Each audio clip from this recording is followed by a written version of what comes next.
നമ്മളുടെ ചാനലിലേക്കും വീഡിയോയിലേക്കും എല്ലാവർക്കും സ്വാഗതം. ചപ്പാത്തിക്കും ചോറിനും ഇന്ന് കറിയൊന്നും വയ്ക്കാൻ തോന്നുന്നില്ലേ? മാങ്ങയുണ്ടോ? മാങ്ങ ഉപയോഗിച്ച് നമുക്ക് ഒരു ചെറിയ അച്ചാറുണ്ടാക്കി വയ്ക്കാം. ഏറ്റവും എളുപ്പമാണിത്. 3 നേരവും ഇത് കഴിക്കുകയുമാകാം.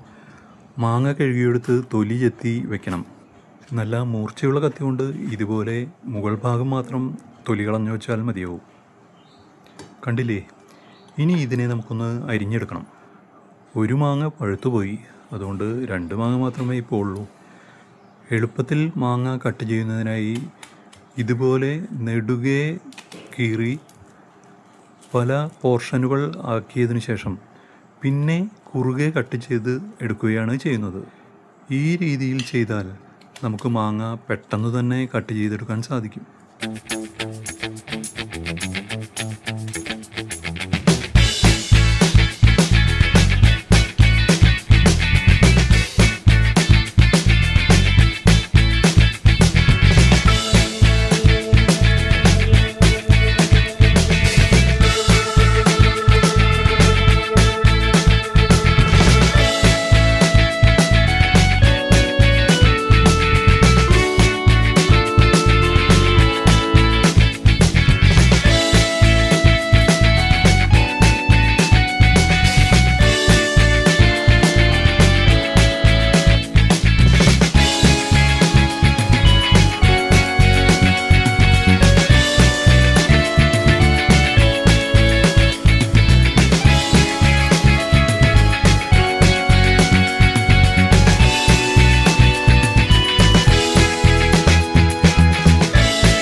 ഇപ്പോൾ ഒരു മാങ്ങ മുഴുവനായി കട്ട് ചെയ്ത് കഴിഞ്ഞു.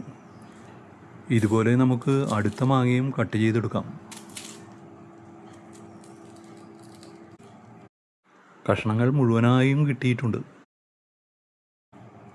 അടുത്ത മാങ്ങയും ഇതുപോലെ തന്നെ നമുക്ക് കട്ട് ചെയ്തെടുക്കാം.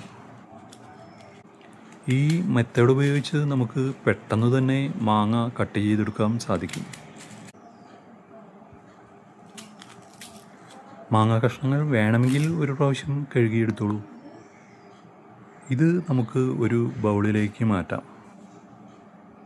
കഷ്ണങ്ങൾ കുറച്ചല്ലേ ഉള്ളൂ, ചെറിയ ബൗൾ മതി. കട്ട് ചെയ്തെടുത്ത മാങ്ങ കഷ്ണങ്ങൾ ഇനി ഇതിലേക്ക് നമുക്ക് ഇട്ട് കൊടുക്കാം. ഇനി 1/2 ടീസ്പൂൺ കല്ലുപ്പ് ചേർത്ത് കൊടുക്കണം. കല്ലുപ്പ് തന്നെ ചേർക്കുന്നതാണ് നല്ലത്.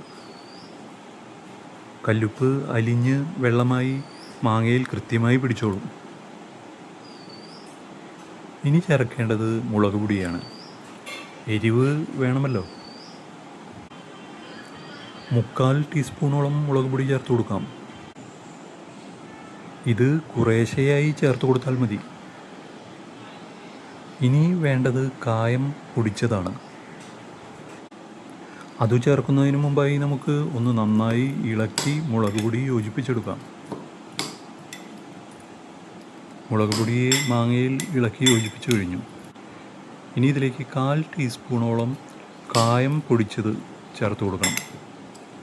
കായത്തിൻ്റെ പൊടി നമുക്ക് സൂപ്പർ മാർക്കറ്റുകളിൽ നിന്നും മറ്റും കിട്ടും. ഇനി ഇതൊക്കെ കൂടി നന്നായി ഇളക്കി യോജിപ്പിച്ചെടുക്കുക. എങ്ങനെ, ഈ കൊച്ചച്ചാർ നിങ്ങൾക്ക് ഇഷ്ടപ്പെട്ടില്ലേ? കൂട്ടാൻ വയ്ക്കാൻ മടിയുള്ളവർക്ക് 3 നേരവും അല്ലെങ്കിൽ പിറ്റേ ദിവസവും കഴിക്കാനുള്ള കൂട്ടാനായി. അപ്പോൾ പിന്നെ കൂട്ടുകാരെ, ഈ ചെറിയ വീഡിയോ ഇവിടെ നിർത്തുന്നു. എല്ലാവർക്കും നന്ദി. Thank you for watching. ഒന്ന് ലൈക്ക് ചെയ്യുമോ?